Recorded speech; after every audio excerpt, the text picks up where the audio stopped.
So what's up sa inyo dyan mga lods? Merong magkaangkas pa dun sa likod ko. Sana all maghihiwalay din kayo. Sure. So yun mga lods, nandito tayo sa labas at nasa convenience store nga ako. Kasi umorder ako sa Amazon mga lods. Kung kayo umorder din sa Amazon at hindi nyo pa alam kung paano magbayad sa convenience store ng inyong in-order, pues panoorin mo tong video na to hanggang dulo. Ituturo ko sa inyo kung paano. Let's go!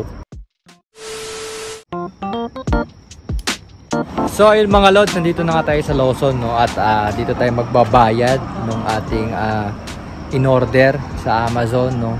So pakita ko sa inyo. Tara sa loob. Pero bago ang lahat, gusto ko muna ipakita sa inyo kung paano ba umorder dito sa Amazon. Halimbawa, o-order tayo ng itlog dito sa Amazon.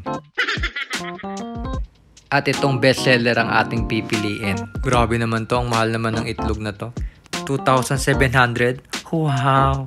Ayan, add to cart lang natin. Or pwede mo namang i-diretso yung pindutin yung buy now.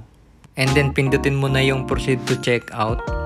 And then ilagay mo kung saang address mo siya ipapaship.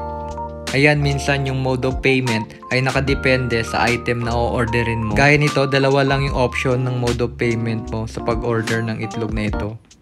Ayan, at piliin na nga natin yung convenience store payment. And then place your order. Since hindi naman tayo o-order ng itlog na yan, hanggang dito na lang to.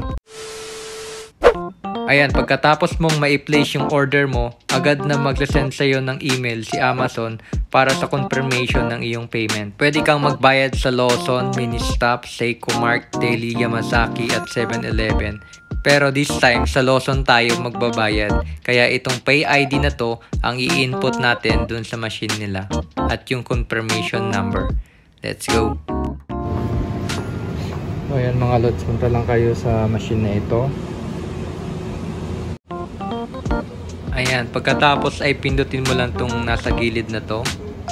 And then hanapin mo lang yung Amazon. Ayan.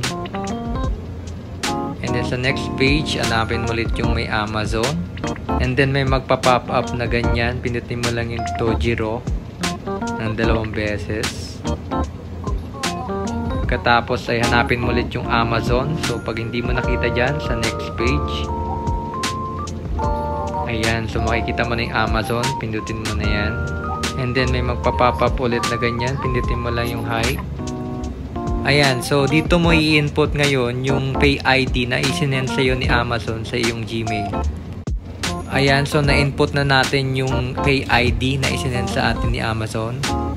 Pag okay na, pindutin mo lang yung next.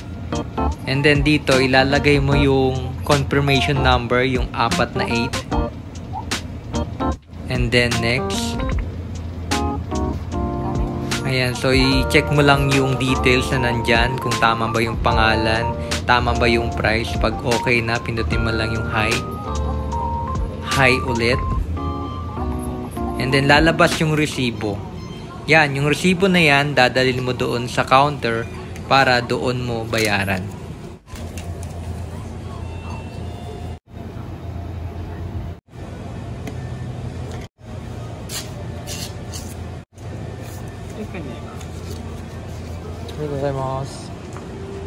So ito na yung pinaka-resibo mo. So ganun lang mga lods ang pagbabayad ng in-order natin sa Amazon, no? So, napakadali lang, di ba? So try nyo na din. Kasi kapag nagpa-COD kayo, meron pa yung mga handling charge eh. So 400 din yun or 410 I think.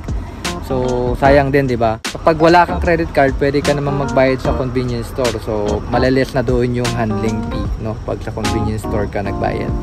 So yun lang mga lods, sana ay matutunan kayo.